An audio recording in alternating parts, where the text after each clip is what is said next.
Yes, the recording will be posted on the ABME website. Answer to one of our participants. Okay, it looks like we are indeed recording. Welcome everyone to this ABME webinar, Body Mapping for Pianists.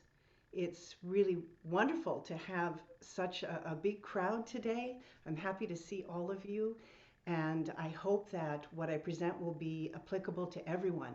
We've got some licensed body mapping educators, we've got some new members of our organization, we have some guests, and I want to welcome each and every one of you. If you're interested in the body mapping organization, we do have a link in the chat. You can go to our website and find out about the work that we do and what we're up to. And these webinars are a monthly event. There's going to be another one. Most of them are members only, but we may have some other webinars that are open to the public.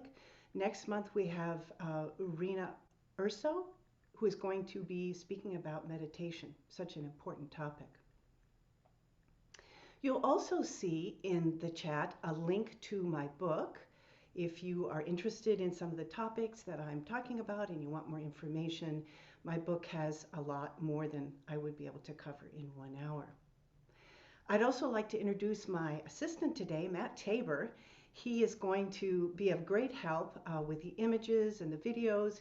He's going to monitor the chat for me, and it's just wonderful to have a team, and Andre Martin is also helping me, so I feel very well loved and taken care of, which is wonderful.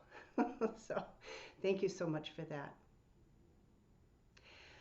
So because we have some guests here, I want to give a few definitions so that we're all on the same page about body mapping and the body map and some of the other things I'll be talking about today. Let's start with the body map. The body map is a term neuroscientists have developed, and they've been studying it for decades.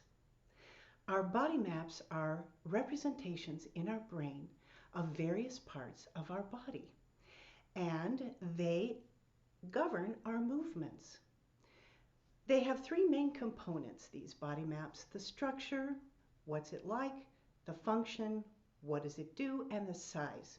And we have maps for lots of different parts of our body. In body mapping, we access these maps and we refine them and correct them so that they're as close as possible to the anatomical truth. And this type of work improves our movement, because the body maps govern our movement. Another important term that I'll be using during the course of this hour is mismapping. Mismapping refers to a misunderstanding of a certain body part, and mismappings often can be corrected with the proper information and the proper activity so that movement improves, and in many cases injury and strain resolve. The final term I'll be using today that may not be familiar to you is the kinesthetic sense. The kinesthetic sense is our sense of movement.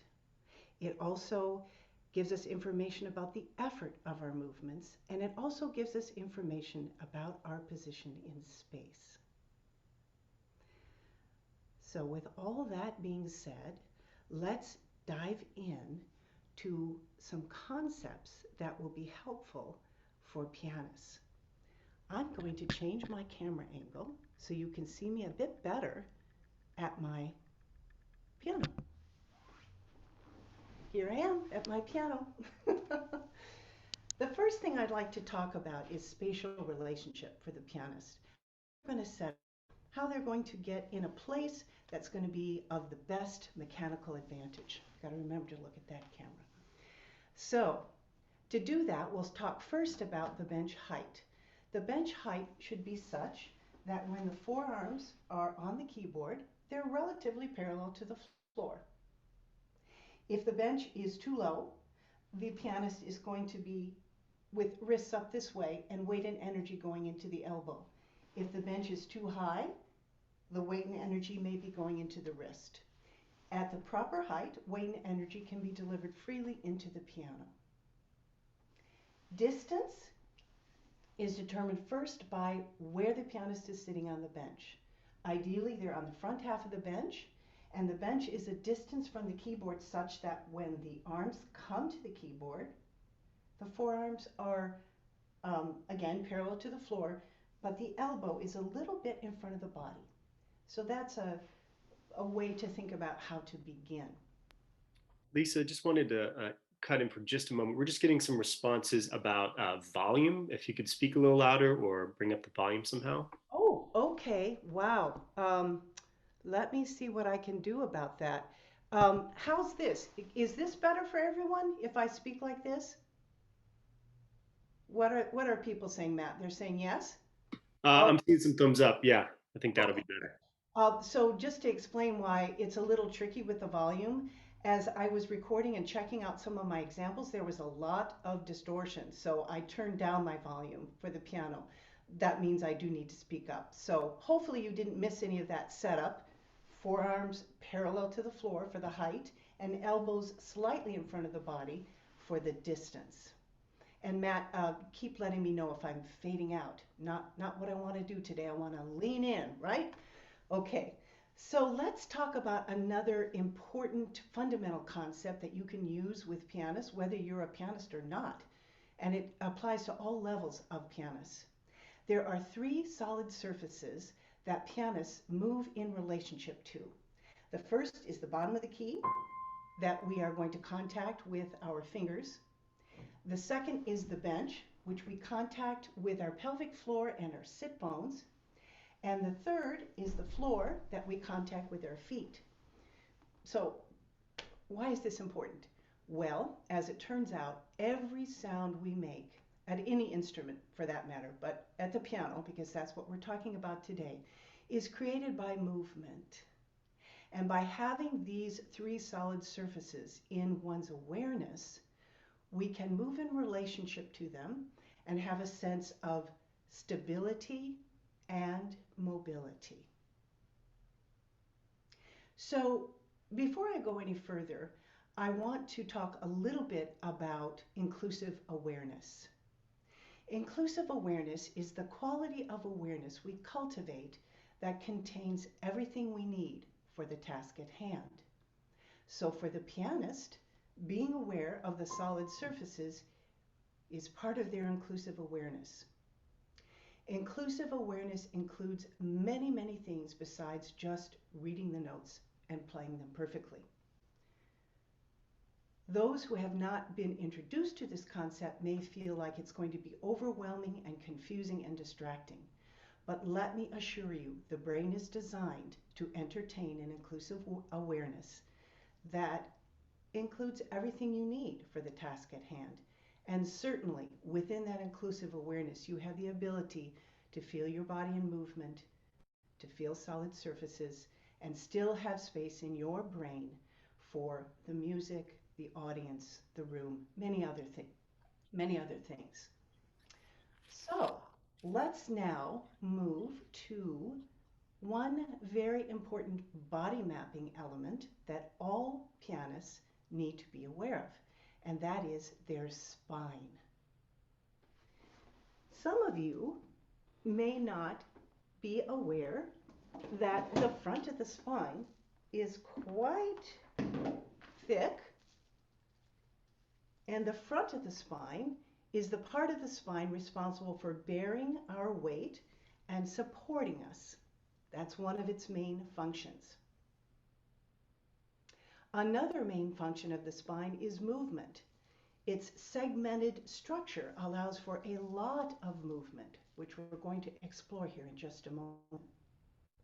A function of the spine that we'll be exploring today for pianists is the function of supporting the arms. So let's take a moment to feel with our kinesthetic sense, that wonderful sense of movement, what it feels like to move our spines.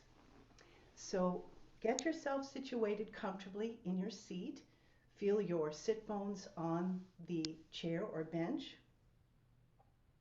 Have your feet on the floor. And we're going to do some spinal movements that are going to be very helpful to feel movement in the spine. The first is going to be an arch. We're going to lead with our heads from a joint where the base of the skull meets the top of the spine. In body mapping, this is the atlanto-occipital joint or the AO joint. We're going to lead from that joint and we're going to do an arch and then a curl and then a spiral to each side.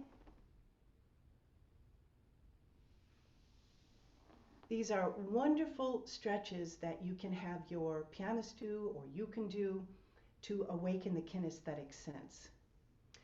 Now, I'm going a bit out of order from my handout, which, by the way, if you want to follow along, should be giving you a roadmap to what I'm talking about. But it's okay because we can go back now to sitting balance, as the spine is so important in sitting balance. Matt, could you show us our first image of sitting balance, please? Here we have a wonderful Holly Fisher image, and we see that the person is sitting with their head poised over their spine, their AO joint in line with their lumbar spine. They're perched over their rockers, and they have their feet on the floor. In body mapping, we call this a dynamic sitting balance, which means it's not a position. It's a place from which the most variety of movement is possible. Some people might refer to it as good posture. In body mapping, we call it a dynamic sitting balance. And again, it's not a position. Thank you, Matt, for that image. So we talked a bit about the head, and we saw that it was perched on the spine, and we know now that the front of the spine is helping balance the head, which, by the way, weighs about 8 to 10 pounds. What you want to watch for with your pianist and with yourself is a tendency to become a turtle, head and neck in front of the body, in the name of seeing the music, in the name of really concentrating, which, by the way, we don't want to do because concentration is putting one's attention at one item to the exclusion of everything else. Maybe the person doesn't have the right glasses. Piano glasses might be needed. So look for this. Encourage a coming back to a balanced place where the head and the shoulders and the lumbar spine and the hips form an alignment from the side. The neck is free of tension. And if the pianist wants to look down at the piano, they can tip their head a bit from the AO joint, or they can tip their head and have their spine follow. Those are all great movements. The turtle is not. Okay, now back to the spine. Oh, by the way, I know there's going to be some questions, and put them in the chat. Matt is going to give me some of the questions at the end of this presentation. If for some reason I don't get to your question, my email is in the chat. I will answer every single question to the best of my ability, so don't feel shortchanged if I don't get to your question. Okay, so how does spinal movement work at the piano? Well, we have a wide range to cover, and we are going to need to be moving our spine so it can support our arms. The legs are aiding in this spinal movement. We are cultivating awareness kinesthetically of our entire body. It's integrated movement. We're going to be studying certain parts today, but each of the parts is integrated in the whole. And moving across the range of the piano involves the left. Why don't we all try this? Maybe you're sitting at a piano. Maybe you're sitting at a desk. Maybe you can pretend like you're sitting at a piano. If you were to go to the treble range, your spine would travel to the right, and your left leg would be the support and the assistance to get to the treble region. For the bass region, the right leg, even if it's on the pedal, you can use your heel, is going to aid in getting you to the bass region. Notice also, if you're doing this with me, and I certainly hope you are, because movement is a wonderful way to stay awake and alive to this session today. When we're moving Across the regions of the piano, we feel movement through the pelvic floor. That's one of our solid surfaces. We feel movement onto our right rocker when we go treble and to our left rocker when we go bass. And for my body mapping colleagues, we all know this movement is led by the head. And for those new to body mapping, try this out. When you move, let your head lead your spine for graceful, coordinated movement. All right, I'm going to play a little example here to show you how the spine can move when the pianist is using different registers. It is a segment of Valley of the Bells by Ravel.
So that was an example of how the spine moves across the keyboard. Keep in mind that when the pianist is playing in front of the body, the spine might need to be back, and when the pianist is playing simultaneously at the extreme ranges, the spine will come forward in the name of supporting the arms. All right, let's move along to another. Well, actually, before we move along, I would like to guide you through a stretch, which is going to apply to our next concept. If you're following the outline, you'll see it's the whole arm. So we're all spending a whole lot of time on our computers these days. Goodness gracious, hopefully that will be over soon. And when we are, we tend to find ourselves into a rounded shoulder place. This also happens when we get old. I can attest to that. And it certainly happens at the piano. So here's a little stretch that my dear friend Jennifer Johnson created. And I do it 2 or 3 times a day. And it helps so much to alleviate that habit and that place of rounded shoulderedness. So let's all try together. We're going to start by taking our left palm and placing it on our left scapula. We're going to ease that arm up as far as is comfortable, and then with one hand, scoop the muscles of the front of your torso in a sideways direction to ease any tightening. Also, scoop up from the side so you release any muscles that are tightening there. Then stretch your hand out, palm up. I'm going to have to scoot over for that to be comfortable. And then palm down. Repeat on the other side. Right palm to right scapula. Scooping the muscles. I'll do the side first. And then the front. Arm goes out, palm up, and then goes palm down. It's very important that pianists take breaks, at least every 20 minutes, to stretch, to refresh, to become embodied again. This is one thing they can do. Now, let's talk about the whole arm. Matt is going to put up a nice image of the whole arm for us, and while he's putting it up, I'm going to grab a drink of water.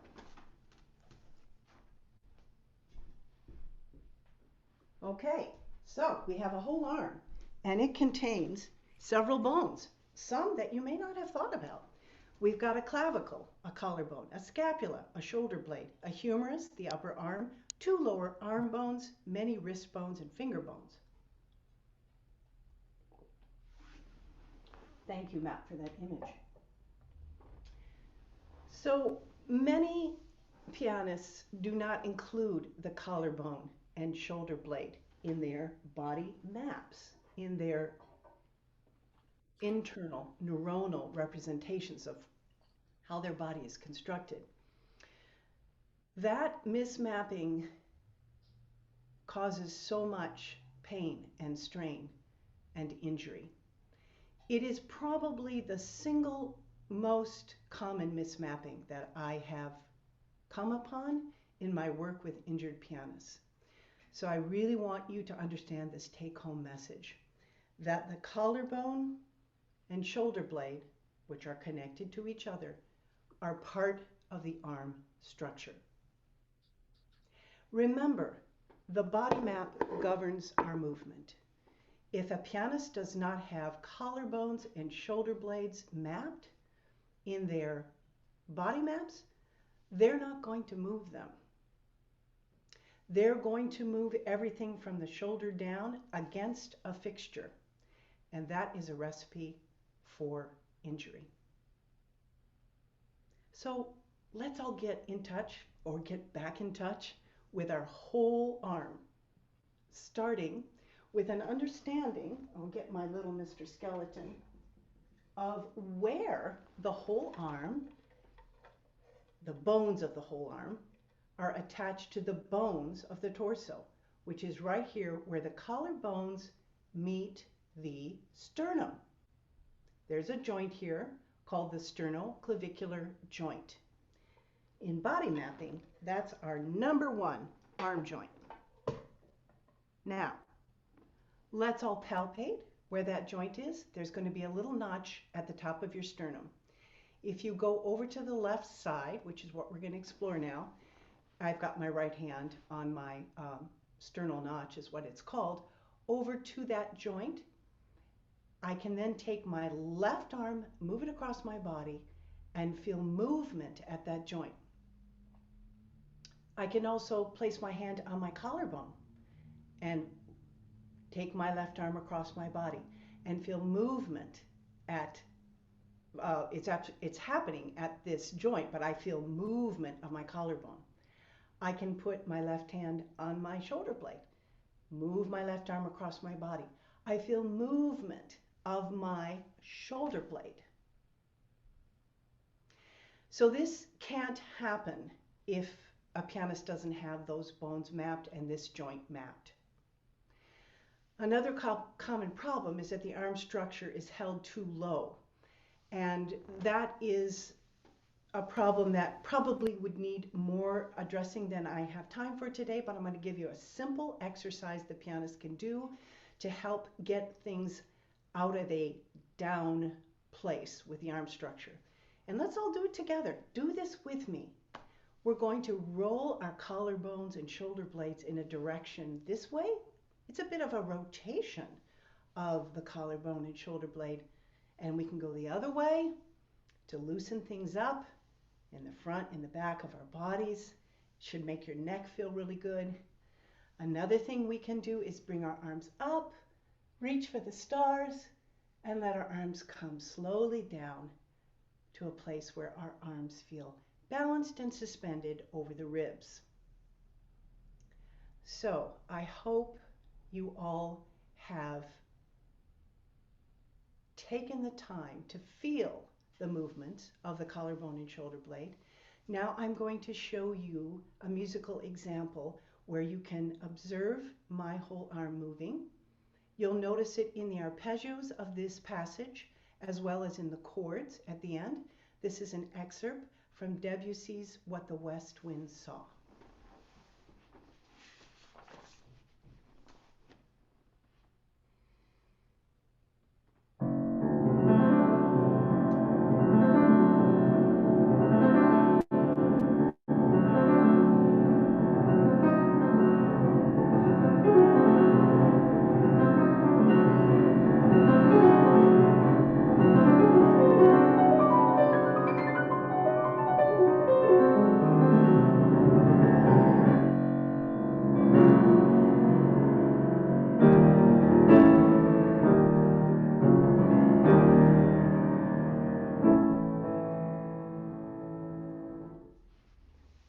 There's no way I could have played that if my collarbone and shoulder blade weren't moving. Thank goodness they were. Okay, now let's talk about another concept that you can use to help your own playing, to help your students. Whether you're a pianist or not, you can use this information. I'm going to talk about alignment. Alignment in my world of piano body mapping and technique has to do with the organization of the hand, wrist, and forearm. And the most neutral place to find that alignment would be to think about an imaginary line drawn between the third and fourth fingers, going down to this knob at the bottom side of your elbow. This is actually the tip of one of the forearm bones. It's the tip of the ulna. It's right underneath the elbow. It's not the joint, it's a bone. We're going to seek this alignment when at the piano. We're going to avoid this alignment when at the piano. This would be an alignment with the thumb. This twisting or ulnar deviation creates all kinds of forearm stiffness, wrist problems, etc. So we're looking for this alignment, and we're looking for it in many different regions of the piano. Wherever we go, we seek that alignment. Now, when the pianist is in front of the body, yes, there will need to be a little bit of twisting. That's okay, as long as the pianist comes out of that twisting when they go to other registers. So, another important point about the alignment. The alignment has to do with the pianist's arm, not with the keys. There is often a misunderstanding among pianists that they have to line up straight with the keys. Line up straight with the keys. If I do this in the extreme registers of the piano, I am automatically using upper arm muscles that I don't need to use. So it's okay to not be straight with the keys. And in fact, to find the place of best alignment, a pianist needs only to come from their lap, lead with their hand and have their arm follow to wherever they want to go, and they will automatically find the best alignment. Now, they're also going to need to have some spinal support. Remember, everything we're discovering today is integrated. So there's going to be a slight spinal adjustment, and there's going to be an alignment that's not necessarily straight with the keys. So to demonstrate this, I would like to play an example from a composer who's not played enough in my mind, Monpole. This is a segment of Pájaro Triste from Intimate Impressions.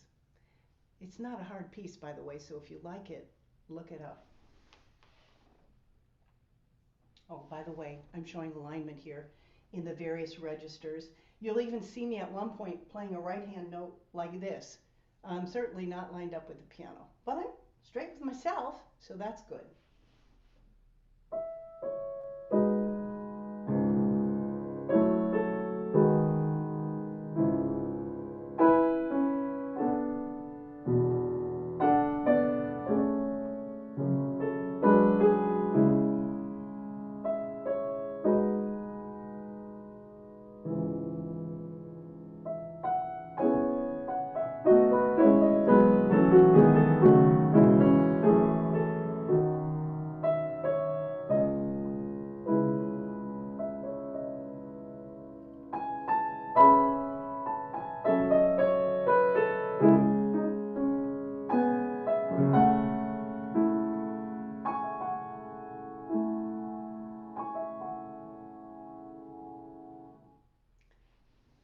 So hopefully you observed how many different places my arm and spine needed to be to maintain this alignment. And this alignment is very important for the next topic we're going to cover, which is forearm rotation. To get this concept started, Matt has an image to show us that's going to clearly detail what happens when we rotate from the elbow. Okay, now from the elbow, I'm underscoring because a common mismapping, a common misunderstanding is that the movement pianists make to get to the keyboard happens at the wrist. That's not the case. The movement pianists make to get to the keyboard happens at the elbow, and it's forearm rotation.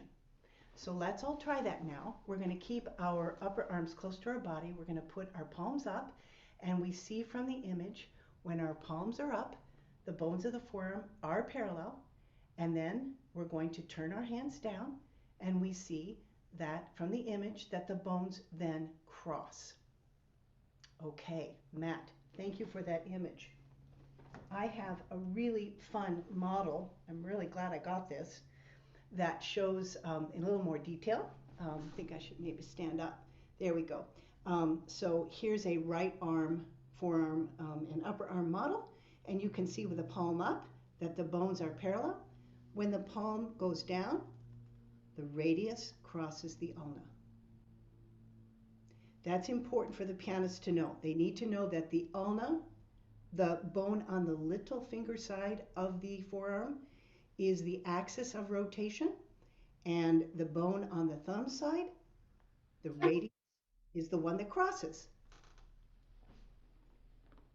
Why do we care? Well, we know that the body map governs movement.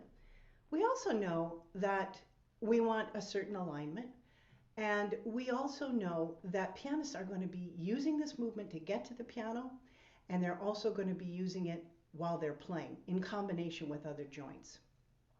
So knowing where that action occurs is important. Knowing that the alignment is necessary for easy rotational movement at the piano is important.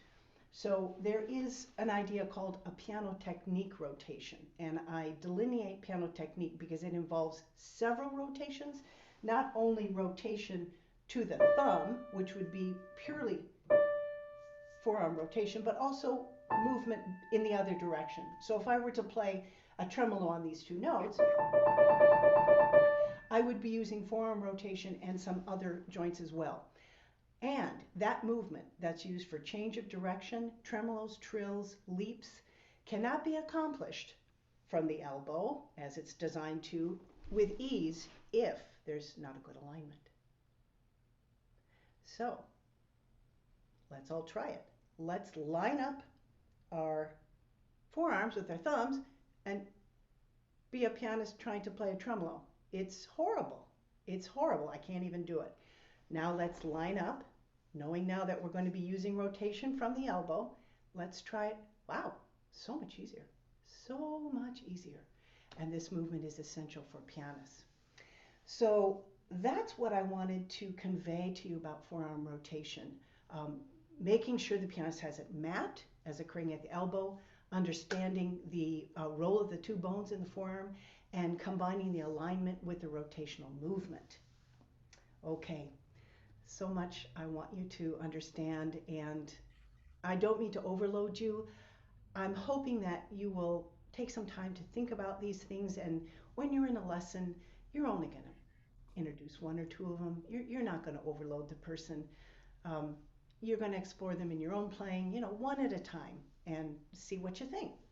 So let's move on down the arm to the wrist, and I'll tell you what I think is so important for the pianist to know about the wrist. But first, we have a wonderful image.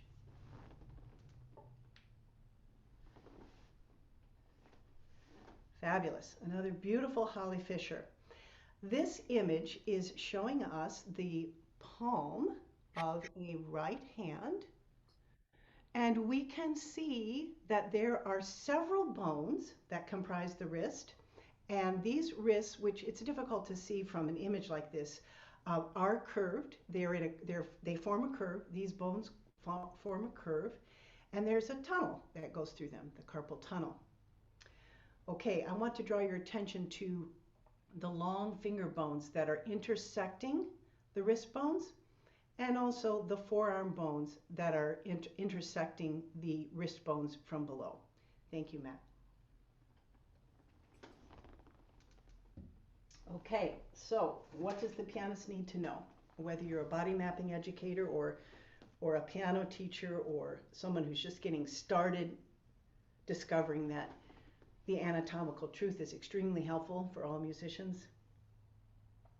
I have part of an arm. I don't have the collarbone and shoulder blade. My model came apart, which is actually a good thing because then I can just really have this be the star, right? Okay, but for now, we're talking about the wrist, and this is the back side of the right hand. You can see that there are several bones. Hopefully you can see that. There are 8 bones arranged in roughly 2 rows. These 8 bones intersect long finger bones at the top and forearm bones at the bottom. There's much movement in between the 2 rows of wrist bones and between, for that matter, all of the joints of the wrist. We are going to focus on the movements that occur where the long finger bones meet the first row of wrist bones. We're going to explore movement through the middle joint of the wrist and also talk a bit about the movement where the wrist bones meet the forearm bones. But first, let's find our own wrists using palpation, using our sense of touch. Follow your fingers down to what you might call the base of your hand, and you will feel a series of bones there, a series of bumps. So many people have their wrists mapped as occurring where the 2 bumps are about where they might put their wristwatch. Those 2 bumps are the ends of the forearm bones. You want to find your wrist at the base of what we call the hand, and remember its complexity. 8 bones arranged in 2 rows with so much movement possible, so much movement. So the first joint I want to talk about, or set of joints, is where the long finger bones meet the wrist bones. This is one of the places that the hand opens from. One of the places. The other place is the large knuckle. Most pianists who aren't familiar with body mapping are striving to open their hands for octaves and chords just from the large knuckle. Once they get wind of the information that they have another joint right where the finger bones meet the wrist bones to open from, suddenly it's way easier. Again, the body map is going to govern their movement. They may have mapped the hand as a solid plate with no movement. They don't get to have that ease of opening unless they know about that first joint of the wrist here. Now, the joint I mentioned kind of in between the 2 rows probably involves movement between a lot of the bones, but it's so important for a pianist. And I like to explore it doing the hula, and I'm going to invite you all to do it with me so you can feel with your kinesthetic sense what it feels like to have a whole lot of movement through the wrist. There's so much movement available throughout all the joints of the wrist.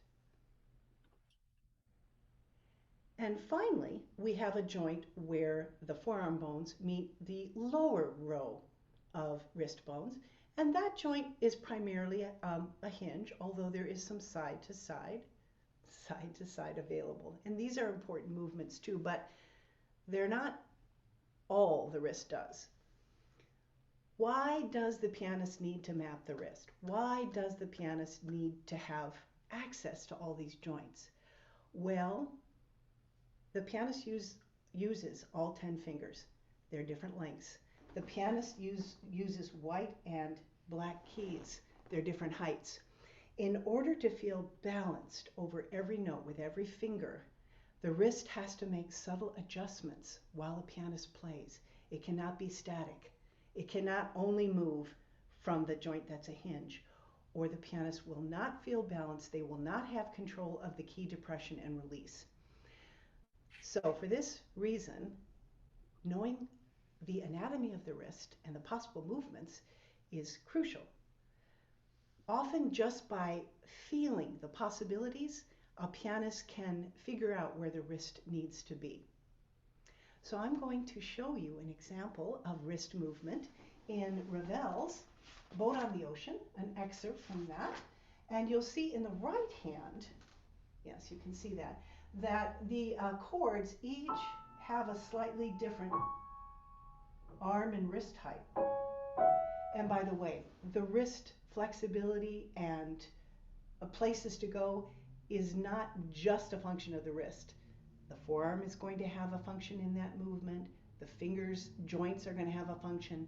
But the wrist is going to be one of the focal points of that movement that takes the pianist to wherever they need to go in terms of height to feel comfortable playing each note. You'll see that kind of wrist movement, wrist and forearm movement in my right hand. My left hand has more of an arpeggio, so you're going to see more of kind of a sweeping over and under. All right, so I'm going to play a little bit of this, and you can watch my wrists and see how they're flexible. I will say something else that I've noticed, and maybe you'd like to try this out if you're a pianist. When my wrists are flexible, my spine is more flexible. When my wrists are stuck, my spine is stuck. Our bodies are so integrated. All right, here we go.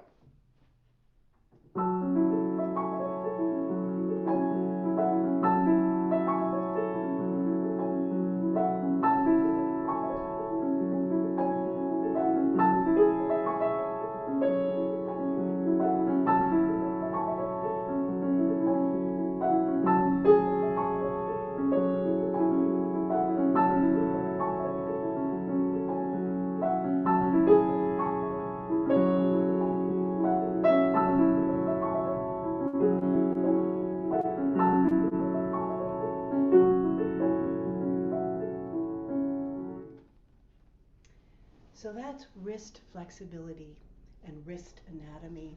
So important for the pianist. Now let's move to a body mapping concept, a body awareness concept that some pianists might think, no, I don't need to know about that.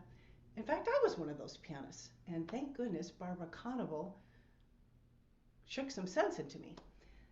So pianists don't use air to make sound, but breathing is still important. Awareness of breathing is still important because awareness of breathing brings more oxygen to our brains. Our mental acuity is sharper, our focus is sharper, our inclusive awareness is more bright. Awareness of breathing, which leads to deep and regular breathing, helps our muscles move more efficiently. Awareness of breathing, deep and full breathing, helps calm our nerves. In fact, I spent about an hour doing that before I met with you today. Funny thing to get nervous for a Zoom presentation, but you know, everything has its element of surprise and challenge. But deep breathing is going to help your autonomic nervous system, that portion of your nervous system that regulates fight or flight and rest and repose. Attention to breathing is going to keep you in the rest and repose part of your autonomic nervous system, which in layman's terms means you're going to calm down. And very important for pianists and musicians, attention to breathing supports the musicality, supports the phrase, supports the expression. So you have plenty of space in your inclusive awareness to be aware of your breathing. Matt has a wonderful video that he's going to show us, and the reason he's showing it is it's going to highlight one of the movements of breathing that I want us to be feeling. There are many movements, but the one I want you to focus on is how the ribs are moving. When we breathe in, the ribs are going to move up and out. When we exhale, the ribs are going to move down and in. When we breathe in, the ribs move up and out. Up. Fun. Thank you, Matt. That's beautiful. There are many more movements of breathing. For now, I want us to focus on one. Let's get in touch with our own rib movement using our tactile and kinesthetic sense. Put your hands underneath your arms I've got my hands this way so I can really kind of feel up underneath there. I can feel my ribs. I'm going to take a breath and feel the pressure of my ribs against my hands. And then when I exhale, I feel my ribs moving down. I inhale, my ribs move up and out. I exhale, they move down and in. Sometimes just that one kinesthetic experience, let's feel it without the hands,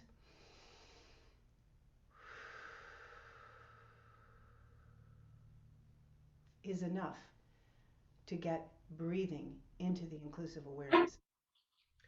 A great way to do it is to feel the ribs moving a couple times with a few breaths before you play a piece. Another way would be to put a breath mark in the piece, maybe before a hard passage, and at that place, feel your ribs moving. Maybe on a fermata, a long note. Oh, I'm going to really feel my ribs moving so I have a nice full breath. So to demonstrate the importance for musicality, I'm going to play the first phrase of Chopin's Ballade number 2 with no awareness of breathing. In fact, I might just hold my breath just because I don't want to pay attention to it. And you're going to hear that. And then right after I do that, I am going to play a couple phrases with awareness of breathing, with free breathing. And I would love for you to put your responses in the chat as to how that looked, sounded, felt different to you. And then Matt is going to select some of your responses to share with the group. So here's the demonstration of both playing the piano without awareness of breathing and playing the piano with awareness of breathing.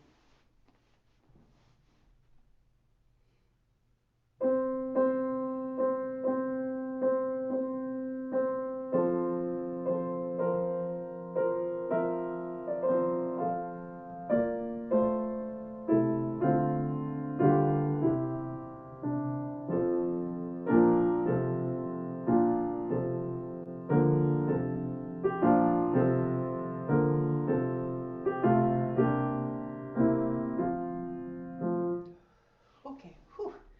Okay, I will say most pianists don't hold their breath, but some of them do. Maybe not for that long, but a lot of them do hold their breath when they play. All right, phew. I'm going to do that again. I'm going to take a few breaths to start with.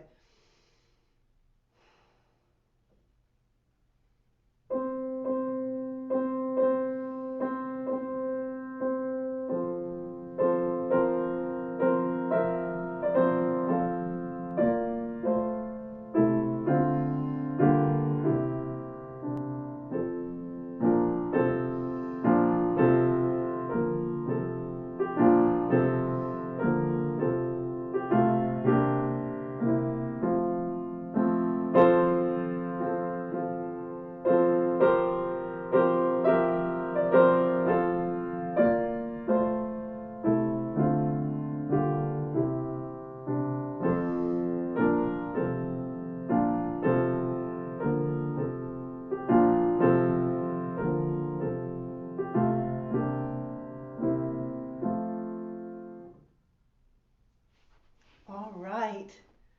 Let's hear about what you experienced, Matt. All right, so in the comments section, we have so much movement and phrasing and expression, alive with ebb and flow and direction. Breathing adds life. Holding your breath inhibited the movement of your spine and arms, very important. Much more fluid in visual, in musical direction, more nuances.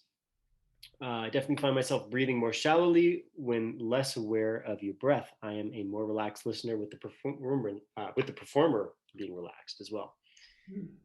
Breath increase, the phrasing, so many great comments. Yeah. Awesome. Wow, thank you. That is such important information for us all to keep in mind. And it brought to my awareness the importance of breathing when one is presenting, the importance of awareness of breathing when one is presenting. Maybe it could be all the time, right? Okay, as I promised in my, I'm checking the time. Oh goodness, I'm going to go quickly now because I do want to have time for some questions. I'm going to go quickly through tone production. It's been about 5 minutes, and then we'll have 5 minutes for questions and maybe go a little bit longer if people want to. We might go till 5 after if you want to stick around. And again, if I don't get to your questions, please email me.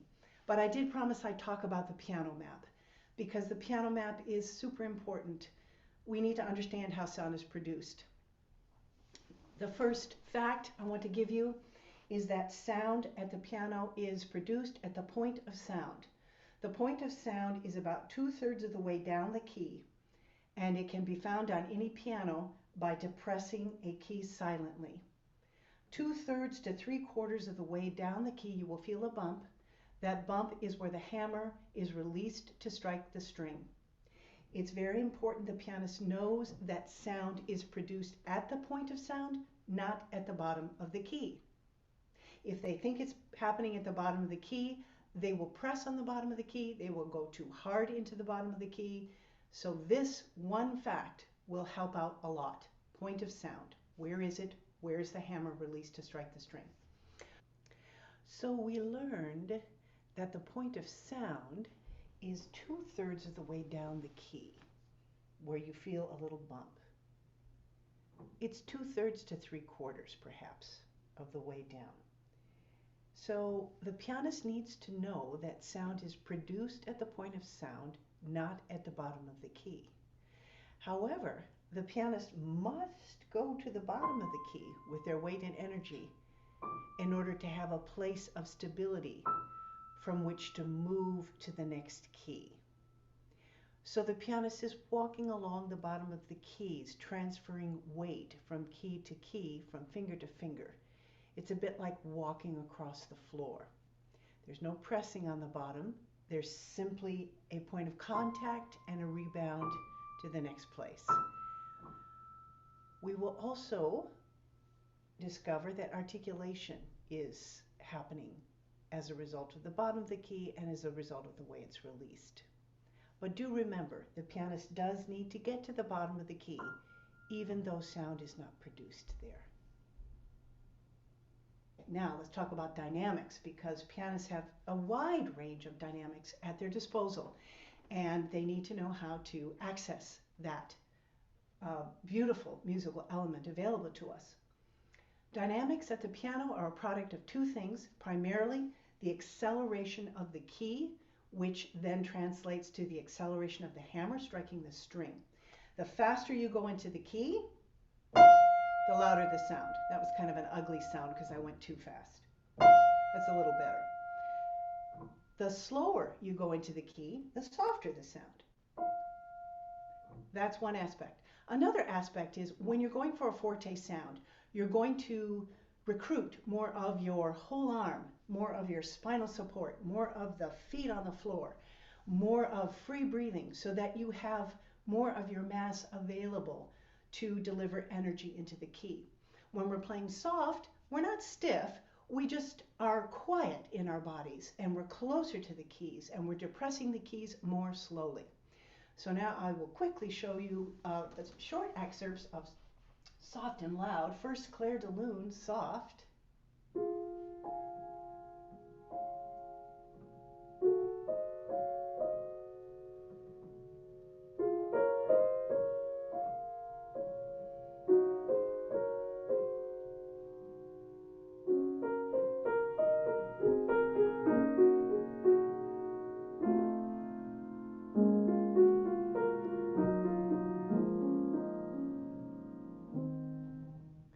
Very close to the keys, quiet body, slow key depression. If you have a fast, slow passage, stay close to the keys, use the soft pedal, it's not cheating. And here's a little bit of a loud section. I'm not going to play the whole thing. So you can see that my body's moving more, I'm going faster in the key, I'm recruiting more of my body for the sound. A little excerpt from Debussy's Minuet from Suite Bergamasque. Whoa, let's get the right note. Here we go.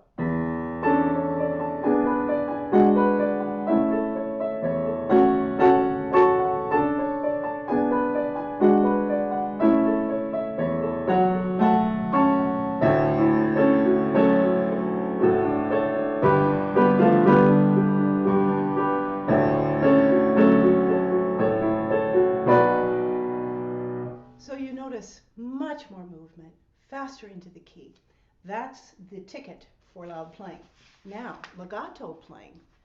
There are two ways it can be achieved. One is by timing the release of one key with the depression of the next. Timing of the release of one key with the depression of the next. That gives you a finger legato. The other legato happens with the pedal. The sustain pedal, the far right pedal, lifts the dampers off the strings, creates a resonance for whatever note you're playing. Side note for pedaling, for pianists, they need to know that the ankle joint, which is in front and is the articulation of the lower leg bones and the top foot bone, movements at the ankle need to sequence up the leg. They don't occur just at the ankle. Pedaling is not just a function of the ankle moving. That movement needs to sequence all the way up to the hip joint. If it doesn't, there's leg pain, knee pain, and lack of control of the pedal. Tiny example showing legato.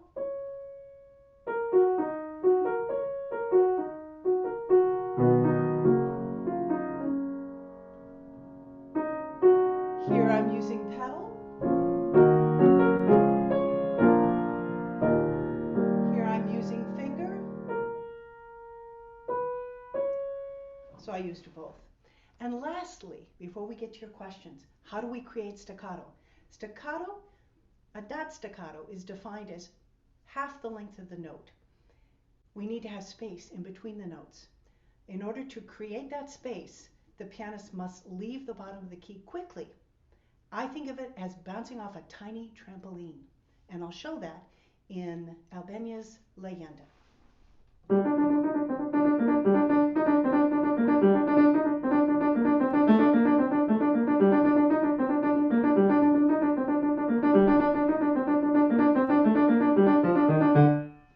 Bouncing, that's what staccato is. Okay, Matt, let's have some questions before we let all these wonderful people go on with their day. We had two folks that had questions about shoulder blade discomfort. Dalton was saying, when I sit up straight, I feel a pain in my bottom right shoulder blade area. Olga said, same as Dalton, but all over the shoulder blade. Wow. Okay. And when they sit up, what did Dalton say? When I sit up. When I sit up straight, I feel a Okay. pain in my All back. right. Well, I don't know that I would think about it as sitting up straight. I think sitting up straight is going to be confusing because you may end up straightening the natural curves of the spine. So I would say, first of all, make sure that you understand that the spine is curved and that the place for the shoulders is not necessarily going to be back in order to get that balance. So let me just give you, this is very difficult to do over Zoom. I don't know you, I'm not seeing you, and perhaps we could have a short lesson together. I do like, I could give you a 15-minute lesson if you know, are worried about finances or whatever. But let me show you something that really helps that back pain for pianists. And I'm going to go back to my other view. It's called the organist's stretch, and it's something Barbara showed me early on in my time with her. Many of you know I studied with her for about 10 years, and man, did I learn a lot. Okay, so here I am at my piano. I'm going to give my piano a hug, and then I'm going to put one head down this way, on this side, one cheek I should say, and then I'm going to do the other. I'm going to take some breaths, and that's going to open up the back. So I would recommend that. I would recommend Jennifer's exercise to get out of rounded shoulders.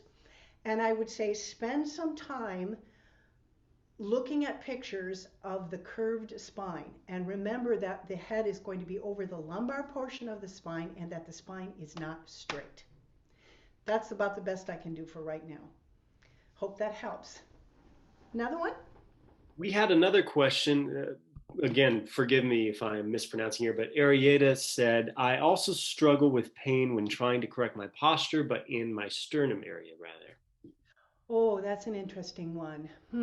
Okay, well, again, difficult for me to address with any specificity, but I will say, in the name of posture, People often raise up their sternum and throw their shoulders back. So you don't need to do that, okay? We didn't spend a lot of time showing our balance mascot, but I will say that avoid the feeling of lifting the sternum or throwing the shoulders back because that's going to create some tension in the thoracic region. One thing you might try is a range of motion. Bring your arms around. We can all do this. Give yourself a hug. That's going to bring your arm structure fully forward. Then bring it to a place where your ears and shoulders might be in a line from the side. And then try to touch your shoulder blades. It's kind of a nice stretch. And then come back to a midpoint. I'm wondering if perhaps you're back here a little bit and not in the neutral. Okay, let's take a couple more, Matt. And I totally understand it's 1 p.m. for me. If you need to leave, my feelings will not be hurt. But I'm going to take a few more questions before we close. All right, I'm just scrolling back up to the chat because some people were asking early on. We had a question from Elizabeth about students with scoliosis. Any suggestions? Wow, that's a challenge. Okay, so they're going to be dealing with a different type of sitting balance. And it's going to have to be, as far as, in my opinion, it's going to have to be directed by where they feel the most comfortable. So you're going to have to get a lot of feedback. Getting them in touch with their kinesthetic sense, extremely important. Finding where they're comfortable. And the other thing I would say is I think that there's quite a bit of physical therapy out there and even some myofascial release techniques out there. There's a technique called spiral dynamics that can be very helpful for people with scoliosis. So I would hope that your student has access to some of those resources. The other thing that might help is constructive rest, which we did not do today, but that's one of the practices we have in body mapping where we lie on the ground. Again, your student would have to find a comfortable position using her kinesthetic sense, what's most comfortable for her. And by lying on the ground, we allow certain muscles to release because we're not being dictated by gravity. So I think those three things: follow her kinesthetic sense for where she's comfortable, seek out some resources if they're available to her, and constructive rest. Okay, I'm going to take one more. I'm ready. Okay, Caitlin had a question. I find myself with pain in my coccyx after playing for several hours. I've tried playing with a seat cushion, but it throws off my balance. Any suggestion? Interesting. And what was her name again? Caitlin? Caitlin? Yeah, that's right. So, Caitlin, are you new to body mapping? Could you unmute for a minute and say yes or no? I'm new to it as a pianist-ish. I'm familiar with it, but I've more studied it as a vocalist. Okay, good, Caitlin. Thank you for that. So, the most common cause of coccyx pain in pianists, and here's my model again. The coccyx is this end of the spine, which, by the way, is not weight bearing. The most common cause of coccygeal pain in pianists is sitting too far back in the pelvic floor. And when you're too far back in the pelvic floor, there is pressure put on the coccyx. So I'm going to invite you, as you're sitting, to sit more in the front portion of the pelvic floor, more over maybe even the front half of the pelvic floor. And what you're going to find is that you're a little bit more forward on your rockers, a little bit, shall I say, perched over your rockers. And I think that is going to help. I certainly hope it does. Okay.